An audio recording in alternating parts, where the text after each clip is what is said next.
એ નાટક તમારે જોવાનું છે, પણ એ નાટક પછી હું તમને કેટલાક પ્રશ્નો પૂછીશ અને એના તમારે આંગળી ઊંચી કરી અને જવાબ આપવાના છે. કોઈ સમૂહમાં જવાબ આપવાના નથી, બરાબર? શાંતિથી નાટક નિહાળો.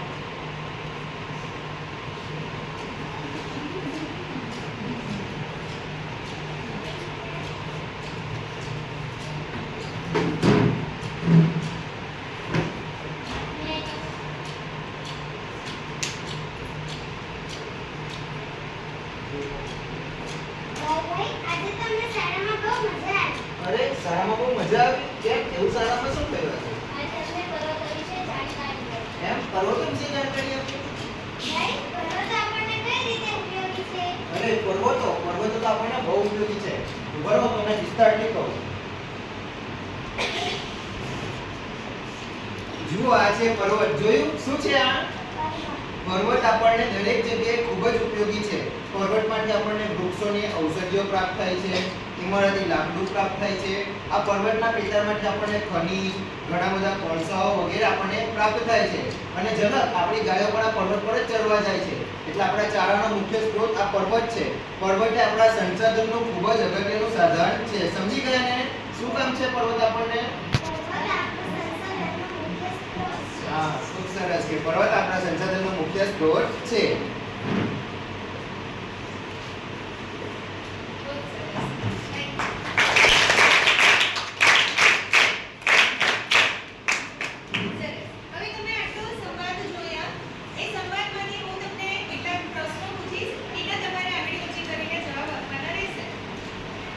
બંને વિદ્યાર્થીઓ ક્યાંથી આવ્યા હોય છે? આના પર બોલો. આખા વાક્યમાં જવાબ આપો. બંને વિદ્યાર્થીઓ સ્કૂલમાંથી આવ્યા. ખૂબ સરસ, બેસી જાઓ. સ્કૂલમાંથી આવેલ વિદ્યાર્થીઓને શું પ્રશ્ન ઉદ્ભવે છે? તમે બોલો. આખા વાક્યમાં જવાબ આપો. સ્કૂલમાંથી આવેલ વિદ્યાર્થીઓને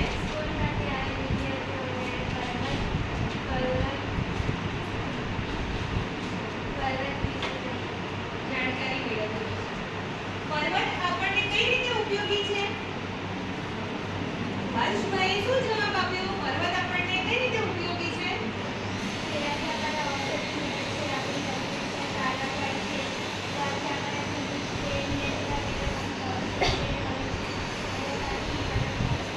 સરસ. પર્વત શાના મુખ્ય સ્ત્રોત છે? તમે કહો. ચલો. ખૂબ સરસ, બેસી જાઓ. પર્વતો એ સંસાધનના મુખ્ય સ્ત્રોત છે અને આજે આપણે ધોરણ 8 માં 9મો લેસન છે સંસાધન. તેના વિશે અભ્યાસ કરીશું.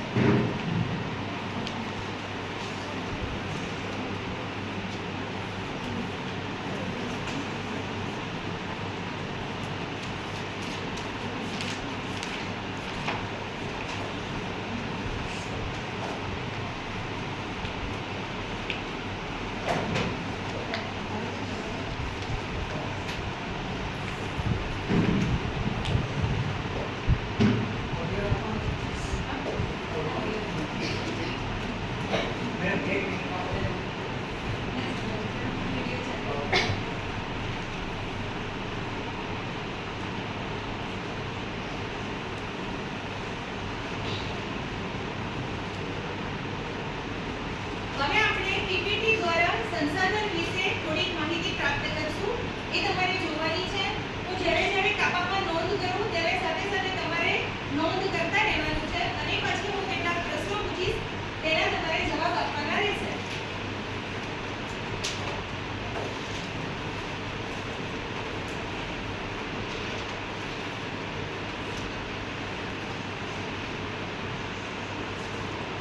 સંસાધન એ શું છે? તો કે આપણું માનવ જીવન આપણને સૌને ખબર છે કે આપણે વર્ષોથી કેવી રીતે જીવન જીવતા. તો કે આપણને સૌને ખબર છે કે મનુષ્ય એ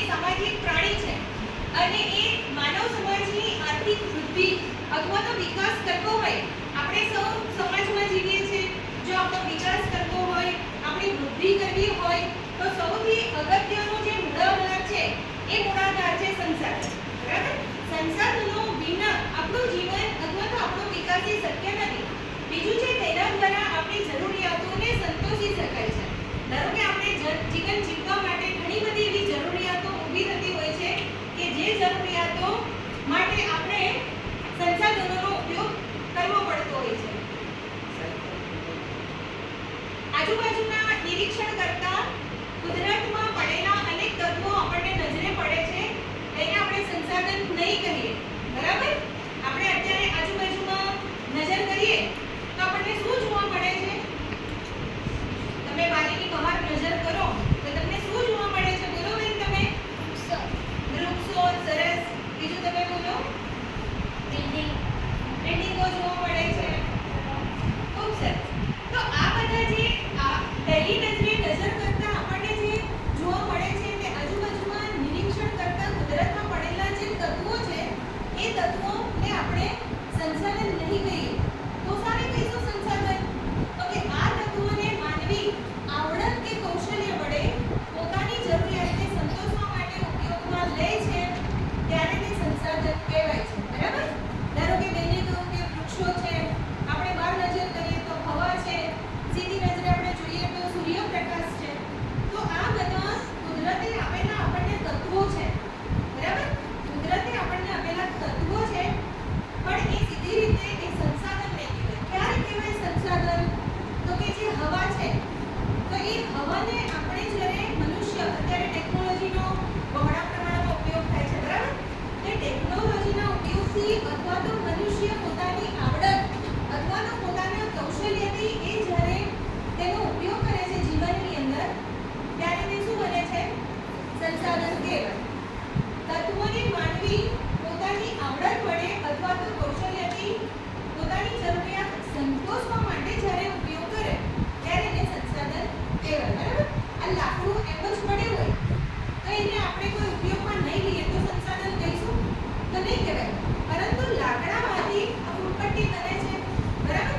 તો ફૂટપટ્ટી બન્યા પછી આપણે એનો ઉપયોગ કરીએ છીએ ત્યારે આપણે એને સંસાધન કહીએ ત્યારે એને ફૂટપટ્ટી કહીએ. આ લાકડાને આપણે કહીએ? નહીં કહીશું. તો એવી રીતે જ્યારે માનવી પોતાની આવડત અથવા તો કૌશલ્ય દ્વારા એને પોતાના રોજિંદા જીવનમાં ઉપયોગમાં લે છે ત્યારે તે સંસાધન કહેવાય છે. બરાબર?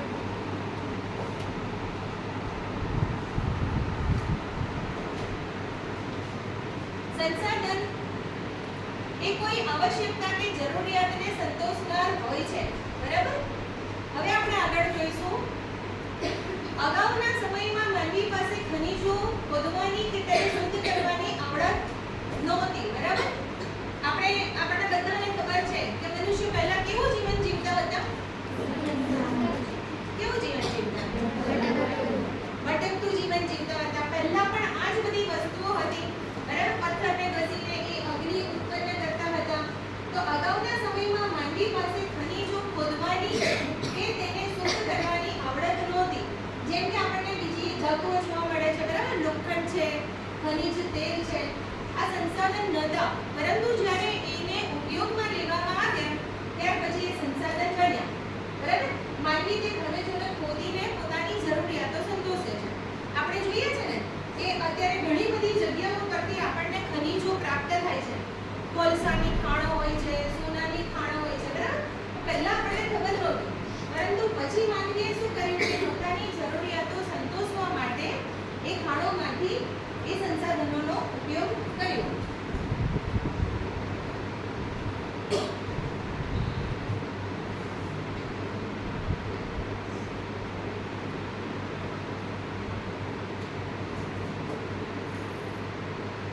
પવન ચક્કી દ્વારા વીજળી ઉત્પાદનની ટેકનોલોજીનો વિકાસ થવા લાગ્યો.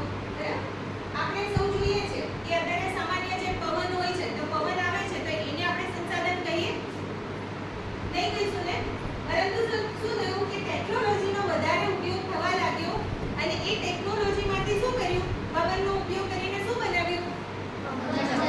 ખૂબ સરસ. પવન ચક્કી બનાવી. આજના યુગમાં પવન એ અગત્યનું સંસાધન ગણાય છે. કેમ? તો કે મનુષ્યએ એ પવનનો ઉપયોગ કરીને પવન ચક્કી બનાવીને એનાથી વીજળી ઉત્પન્ન કરી અને ત્યારે તે આપણને ટેકનોલોજીના ઉપયોગથી આ વસ્તુ આપણને જોવા મળે છે. બરાબર? હવે હું જે નોંધ કરું છું કાપામાં એ મારી સાથે તમે પણ નોંધ કરતા રહેજો. નોટ કરો.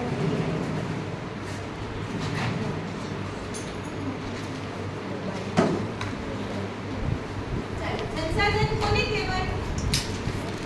સંસાધન કોને કહેવાય?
વિતરણ ક્ષેત્રોના આધારે પ્રકારો અને બીજું છે પ્રાપ્યતાના આધારે પ્રકારો. વિતરણ ક્ષેત્રોના આધારે જે પ્રકારો છે,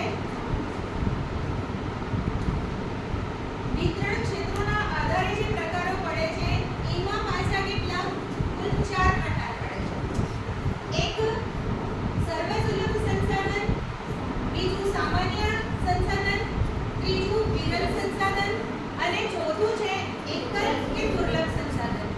અને પ્રાપ્યતાના આધારે સંસાધનોના કુલ 2 પ્રકાર પડે છે. એક નવીનીકરણના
પાણી પણ એમાં ઉપયોગમાં લઈએ છીએ અને ઊર્જા આપણને એમાંથી જ મળે છે. બીજું છે જંગલો. કોણ આવશે? છેલ્લી 35 વાળા બેન આવો. આ કુદરત તરફથી મળેલા સંસાધન છે એનો ઉપયોગ આપણે ક્યાં ક્યાં કરીએ છીએ? આ જંગલો છે એનો ઉપયોગ શામાં થાય છે બતાવો. મોટા અવાજે બોલો. જંગલોમાંથી આપણે શું બનાવીએ છીએ? રબર બનાવીએ છીએ, લાકડું ઉપયોગમાં આવે છે, આ બેન્ચીસ છે, ટેબલ છે, આ શેમાંથી બને છે? ડસ્ટર હોય છે, લાકડામાંથી બને છે. ઔષધિઓ શામાંથી પ્રાપ્ત થાય છે? સરસ. આશ્રય લે છે. બરાબર. કેવી રીતે આશ્રય લે છે વન્યજીવો? બોલો બેન તમે. ખૂબ સરસ. પક્ષીઓ પોતાનો માળો બનાવે છે ઝાડ પર, હે ને? સરસ. ખૂબ સરસ. હવે છે ખડકો અથવા પહાડો. બરાબર. ખનીજો છે. તો એમાંથી આપણને શું શું પ્રાપ્ત થાય છે? અને આવો બેન. એનામાંથી શું બનાવીએ છીએ અને કેવી રીતે ઉપયોગમાં લઈએ છીએ? જમીન છે તો જમીનનો ઉપયોગ આપણે શામાં કરીએ છીએ? સરસ. જો ઉપર આપેલું છે કે ખેતી માટે કરીએ છીએ, પ્રાણીઓને માટે કરીએ છીએ. બરાબર. ખૂબ સરસ.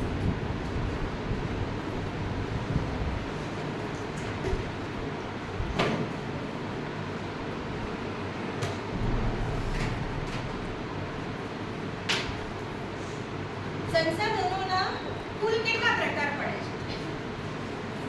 સંસાધનોના કુલ કેટલા પ્રકાર? બોલો બેન તમે. ખબર? તમે બોલો. આખા વાક્યમાં છે. સરસ. ખૂબ સરસ. સંશોધનોના કયા બે પ્રકાર પડે છે?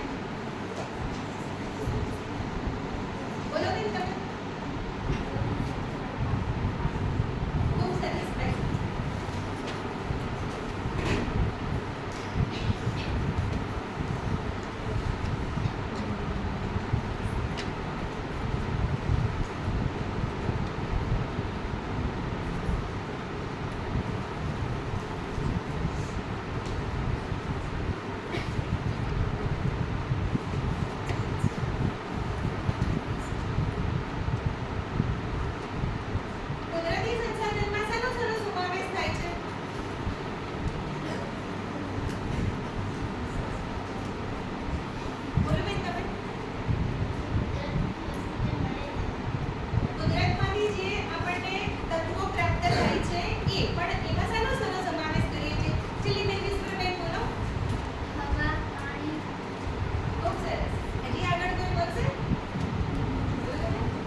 ઓક્સિજન છે, નાઇટ્રોજન છે, આ બધી જ જગ્યા પર છે. એટલે એ કેવું છે તો કે સર્વસુલભ સંસાધન કહેવાય છે. બીજું છે સામાન્ય સુલભ સંસાધન. એટલે કેવું તો કે સંસાધનો આપણને સરળતાથી ઉપલબ્ધ છે. બરાબર, સરળતાથી મળી રહે. જળ છે, ગાયો ભેંસોને ચરવાની ભૂમિ જે હોય છે, ગોચર ભૂમિ છે, આ આપણને સરળતાથી મળી રહે છે. મળી રહે છે ને કે પાણી આપણને નદી, ઝરણા, બરાબર, વરસાદના રીતે પણ આપણને પ્રાપ્ત થતા હોય છે. એટલે સર્વસુલભ એ આપણને બધી જગ્યા પર મળે.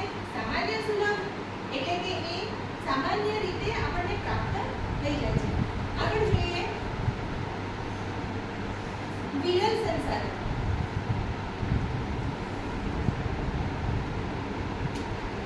આપણને મર્યાદિત સ્થાનો પરથી જ પ્રાપ્ત થતા હોય છે.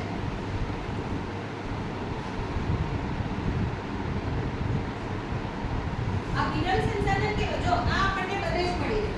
આ સામાન્ય સરળતાથી ઉપલબ્ધ થાય. આ કેવા? ક્યાંક ક્યાંક જ મળે. બરાબર ને? બધી જગ્યા પર ના મળે. એ કેવા છે તો કે વિવિધ ધાતુઓ છે. બરાબર? ધારો કે આ મારા હાથમાં વીંટી છે. આ શાની બનેલી છે?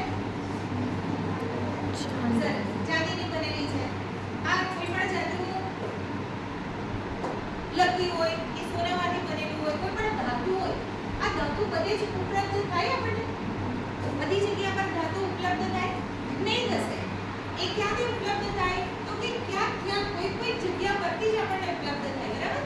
એટલે વિવિધ ધાતુઓ છે, વિવિધ ખનિજો છે, અથવા તો કોલસો છે. તમે જોયું હશે કે ઘણી બધી કોલસાની ખાણો હોય છે, હે ને?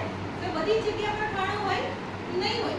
એટલે આ બધા સંસાધન છે એ કેવા સંસાધન કહેવાય તો કે વિરલ સંસાધનો કહેવાય, કે જે ક્યાંક ક્યાંક હોય. કુદરતી વાયુ છે, યુરેનિયમ છે. બરાબર?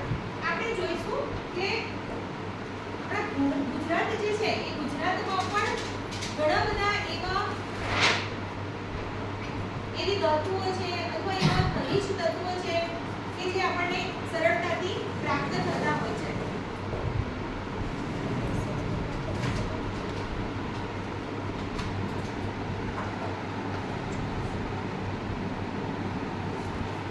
चलो चलिए 25 करते हैं. क्या नाम हो?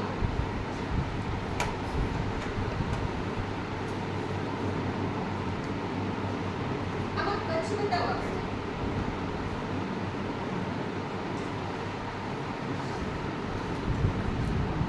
खूब सरस.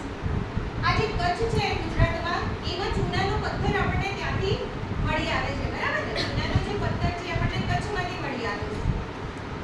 બીજા એક બે તમે આપો.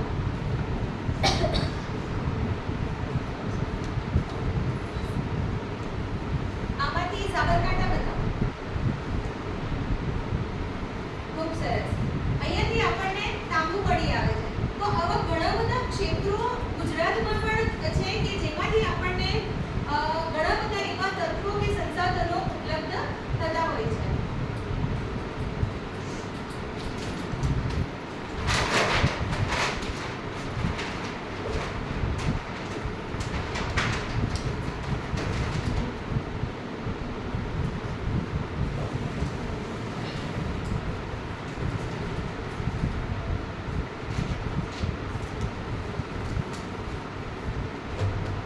અને ચોથું છે એકલ કે દુર્લભ સંસાધન. આ કેવું છે તો કે સમગ્ર વિશ્વમાં જવલ્લે જ આપણને મળે. બરાબર? બે જગ્યાએથી જ મળી આવતા ખનિજો એકલ કે દુર્લભ સંસાધન કહેવાય. જેમ કે યુરોપના ગ્રીનલેન્ડમાંથી પ્રાપ્ત થતું કાયોલાઇટ ખનિજ, એ આપણને આખી દુનિયાની અંદર એક કે બે જગ્યા પર જ મળે. એટલે એને કેવું કહીશું તો કે એકલ કે દુર્લભ સંસાધન કહીશું. આ આપણને દરેક જગ્યા પર મળે છે. આ આપણને સરળતાથી ઉપલબ્ધ થઈ જાય છે. આ આપણને અમુક સ્થાનો પરથી જ મળે છે. અને આ એકલ કે દુર્લભ સંસાધન એ જવલ્લે જ પ્રાપ્ત થાય છે. બીજું જે કુદરતી સંસાધન છે એમાં બે પ્રકારો પડે છે. એક નવીનીકરણને આધારે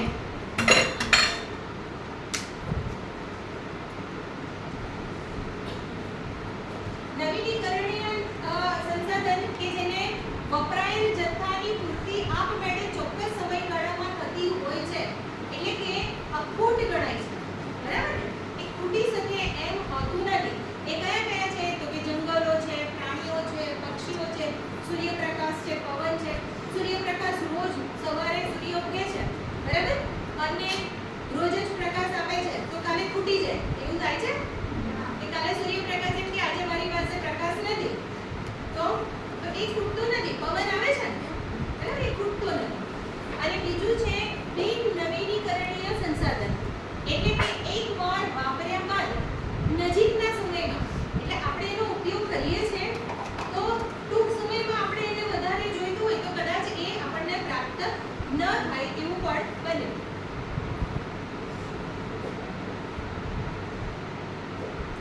ખનિજ કોલસો છે, ખનિજ તેલ છે, કુદરતી વાયુ છે, પરમાણુ વાયુઓ છે, બરાબર? તો આ બધા કેવા છે? તો કે એ બધા જે સંસાધનો છે એ આપણને વધી જવાથી, ધારો કે કોલસો છે એ આપણે બહુ ખોદખોદ કરીએ તો સોનું છે તો વધારે કરીએ તો કદાચ તૂટે પણ આપણને ટૂંક સમયમાં પ્રાપ્ત ન થાય, આવું પણ બને. હવે જે કુદરતી સંસાધનો છે એ કુદરતી સંસાધનોના કેટલા પ્રકાર પડે છે? કુદરતી સંસાધનોના મુખ્ય કેટલા પ્રકાર છે? બોલો બેન તમે. કુદરતી સંસાધનોના મુખ્ય કેટલા પ્રકાર છે? બોલો તમે. કયા?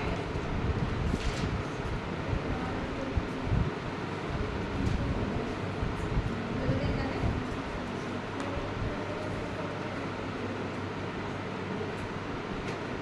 પ્રાપ્યતાના આધારે સંસાધનો, બરાબર? બોલો.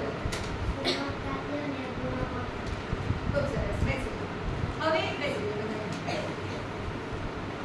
પ્રાપ્યતાના આધારે કુદરતી સંસાધનોના કેટલા પ્રકાર? હા બોલો બેન તમે. 4. આખા વાક્યમાં જવાબ આપો. પ્રાપ્યતાના આધારે.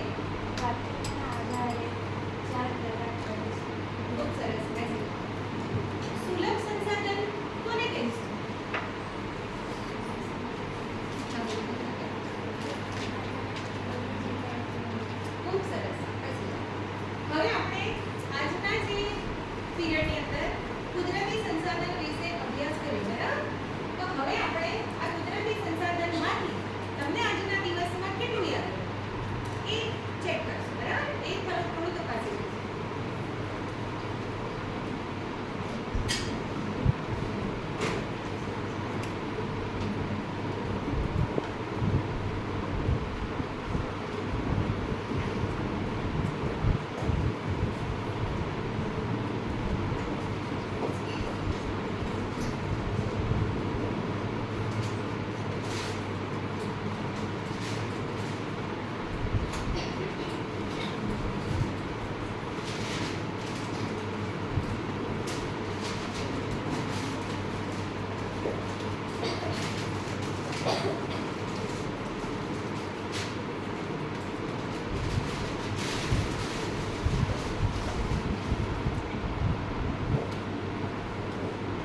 હવે સરસ મજાની આપણે નાની એમની ગેમ રમવાના છે.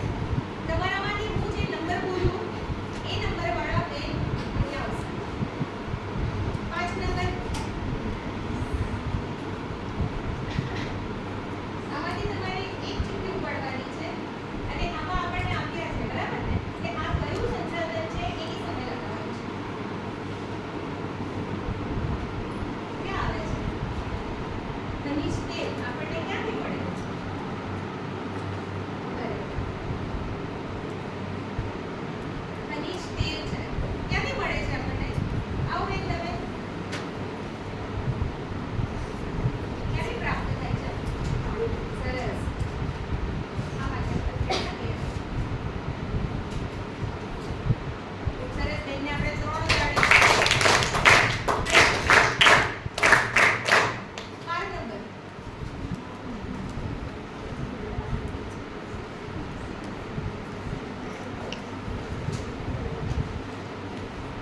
આમાં આવ્યું છે રબર. એ પાછળ આમાંથી કેટલી બધી લગાવી.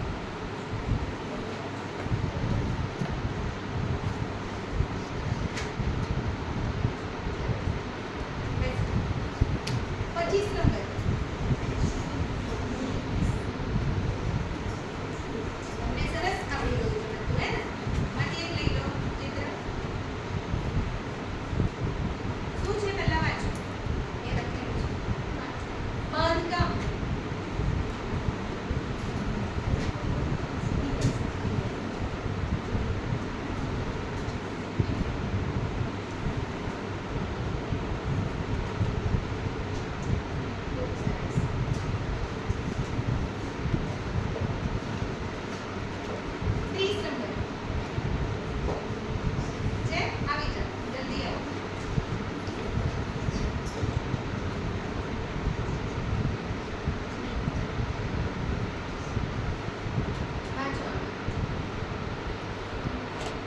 પીવાનું પાણી આપણને ક્યાંથી મળે છે?